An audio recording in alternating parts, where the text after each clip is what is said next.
Hello students, आज हम लोग देखेंगे PSN IIT foundation physics class 9th का। स्टार्टिंग से पहले मैं इतना बता दूं आपको कि ये जो 9th एडिशन है, 8th एडिशन से बहुत ही डिफरेंट है और इसका लैंग्वेज बहुत ही आसान है, जो कि जिस स्टूडेंट का इंग्लिश अगर नॉर्मल है, मीन्स जो पढ़ कर खुद से कुछ भी समझ आता है, इंग्लिश को भी पढ़ कर इसको बना सकता है। मैं इतना बता दूं कि पीएसएन आईआईटी फाउंडेशन बहुत ही ज़रूरी है। आईआईटी अगर आपका आईआईटी एम्बिशन है, मीन्स आपका एम है आईआईटी नीट, तो आप इसको पढ़ो, नहीं तो आपको 11-12 में कुछ दिक्कतें होने वाली हैं। फिजिक्स के बारे में बात करूँ तो फिजिक्स मैथ का ऐसा कहा गया है कि मैथ से भी बहुत ही टफ होता है, लेकिन अगर आपका क्लियर कंसेप्शन रहेगा फिजिक्स में तो आपको कोई दिक्कत नहीं होगी। तो मैं बोलना चाहूँ कि 9th एडिशन में एक चैप्टर भी रिमूव हुआ है, जो मॉडर्न फिजिक्स 8th एडिशन में था। 9th एडिशन में मॉडर्न फिजिक्स नहीं है, लाइट तक है। तो चलिए देखते हैं।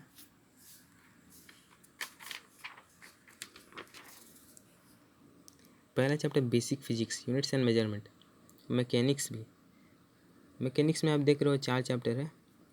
वेव एंड साउंड में आप देख रहे हो इलेक्ट्रिसिटी, लास्ट चैप्टर लाइट है। मैं बोलता कि मॉडर्न फिजिक्स नहीं है इसमें, टिल चैप्टर लाइट तक है। तो मैं इतना ही बताना चाहूँगा कि इस बार 9th एडिशन में क्यों लैंग्वेज को सिंपल कर दिया गया और चैप्टर्स क्यों रिमूव किया गया। 2-3 साल पहले कुछ स्टूडेंट पटना में रैली निकाले थे कि आईआईटी फाउंडेशन बुक का लैंग्वेज थोड़ा टफ है, इसलिए उसको सिंपल किया जाए। तो उसी के बेसिस के आधार पे लैंग्वेज को थोड़ा टफ से ही थोड़ा कम किया गया है और ऐसा बनाया गया है कि सारे स्टूडेंट्स समझ सकें। चलिए आपको चैप्टर्स दिखाते हैं। इससे पहले कॉन्टेंट्स देख लीजिए आप, क्या चीज़ है। यूनिट्स एंड मेजरमेंट में ग्राफ तक आपको पढ़ना है सिर्फ, नहीं आ रही है, ग्राफ तक पढ़ना है आपको। काइनेमेटिक्स में आप देख रहे हो ग्राफिकल रिप्रेजेंटेशन मोशन, यहाँ तक देख रहे हो। डायनेमिक्स में भी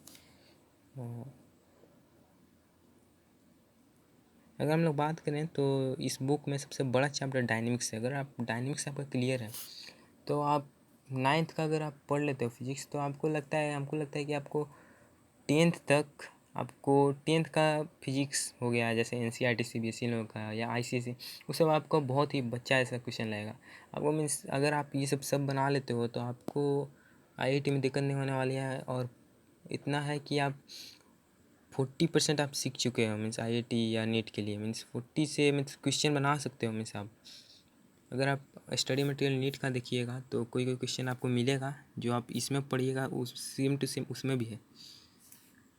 तो आप देखिएगा, जैसे ग्रेविटेशन में भी बहुत ही इंटरेस्टिंग चैप्टर है। इसमें सबसे इंटरेस्टिंग इसमें ग्रेविटेशन लगता है और इलेक्ट्रिसिटी है। इलेक्ट्रिसिटी भी बहुत इंटरेस्टिंग चैप्टर है। आपको बहुत से साइंटिस्ट का लॉ भी पढ़ना होगा, बॉयल्स लॉ, चार्ल्स लॉ, बहुत सारा आपको पढ़ना पड़ेगा इसमें। आपको जैसे कि आप देख रहे हैं इलेक्ट्रिसिटी में बहुत ही बढ़िया टॉपिक दिया हो गया है। कुछ चैप्टर में लेके चलता हूँ। पहले चैप्टर ले जाने से पहले आपको हम हाईलाइट कर दें पीएसएन आईआईटी बुक। आप हाईलाइट देख लीजिए, इसको का हाईलाइट आप देख लीजिए।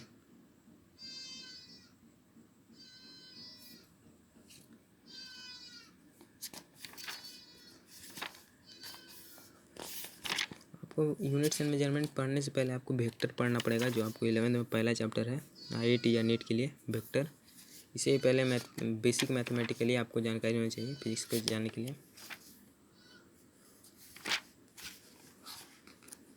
बेसिक फिजिक्स देख रहे हो आप, यूनिट्स एंड मेजरमेंट आप देख रहे हैं। देखिए, अगर आपको इसे पढ़ने से पहले आपको इस सब की आइडियाज़ जानना पड़ेगा। आपको जो इस सब आपको अगर जानकारी है तो आपको ये सब समझने में कोई दिक्कत नहीं होगी। आप देख सकते हो।